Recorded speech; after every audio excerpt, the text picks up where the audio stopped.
Storm Door Guy here, and I am today going to show you a storm door fail.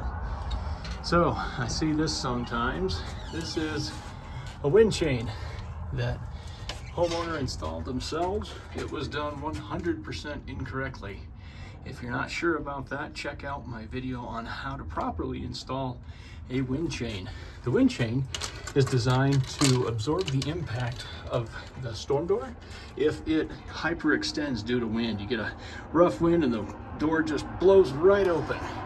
That chain here is designed to take all of the impact here in the spring, but when the spring is not mounted where it's supposed to be, it becomes absolutely useless. So, long and short, the spring should be mounted to the header of the entry door jamb.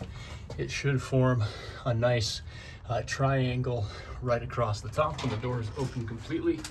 As I said, if you want to see how to properly install a wind chain, check out my video on how to do that thing, how to install a wind chain. Anyway, storm door fail wind chain edition. For more tips and tricks, visit my website, stormdoorguy.com, or check out my YouTube channel here. Be sure to subscribe and like.